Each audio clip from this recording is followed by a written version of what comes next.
Jessica Barton at the SSBC Performance Brakes booth. I'm here with Mike Jonas, and we're going to talk a little bit about how you guys pioneered in the Chevy market.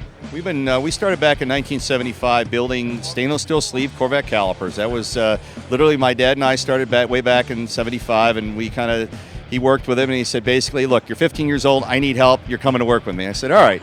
So we started doing Corvette calipers, and I worked with him till in the early 80s on there, and we realized that the Corvette market we wanted to grow the business, so we got into the GM muscle car market, where we started doing the original GM conversion kits for the AF and X body cars, and we've done that for many, many years on there, and we still do that. That's still one of our main basic lines in this thing. But as technology advanced in this thing, guys wanted rear disc brakes and wanted everything to be like their current model, late model Tahoe or Silverado. Said, yeah, I really want something a little more than that.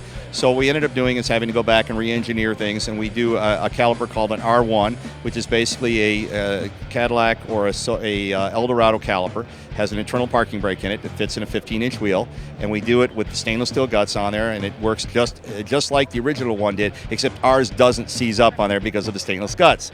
Now, because of the advent of the new wheels and the bigger engines on there, everybody wants to go a little pro touring on there. So for the GM muscle car line, we do a number of things. First of all, we start with our tri-power caliper, and it's a caliper that's been awarded from us. We got a GM Design Award for it, and basically it's a C5 Corvette on steroids. Caliper, and basically it's a three-piston, very similar to the original Corvette one, but we've made it adapt to the original AF and X bodies. We've got it for Chevelles, we've got it for GTOs, we've got it for basically all the GM muscle car platform, including the late model stuff as well. Now, because of the even more horsepower, you got LS3s, you got 502s, you got superchargers on there. You get crazy with the horsepower, so we need to get crazy with the calipers. So we developed our V8 line, and we won another GM Design Award for that. And that actually fits on a 13-inch rotor, a 14-inch rotor, a 15-inch rotor for those guys with really big wheels, including the Silverados and the Tahoes. But the guys where we started from said, hey, look, we want some too. So we came out this year with our V8 line that fits in a 15-inch wheel. And a lot of the guys back in 1965, 66, 67 had 15-inch wheels. Some of them even had 14. So we said, guys, all right, here's where we're at.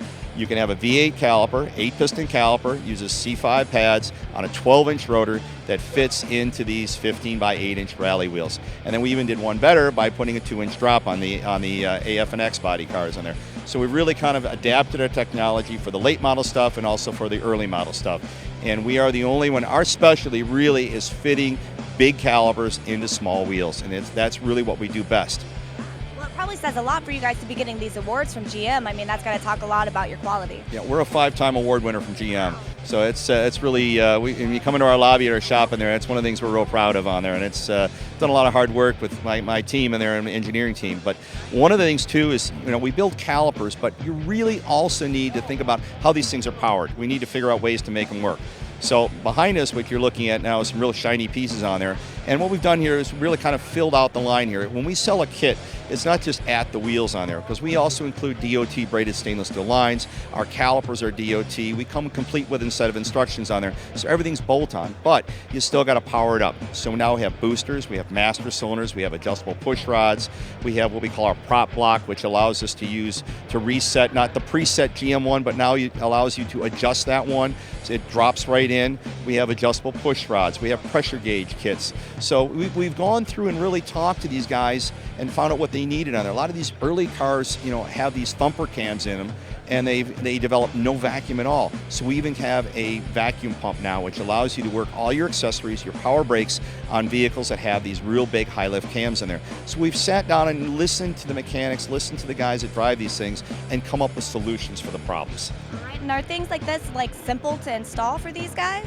Everything basically, when we build a set of instructions, are all designed to fit right on the vehicle on there. If you have a basic wrench set, got a good toolbox, a little bit of mechanical background, and you take the time to read the instructions, which is real critical, that works. Everything's all there, and it's all bolt-on. Awesome. Well, thank you. It was great talking to you again. You guys get your brake parts, get your components right on their website, ssbrakes.com.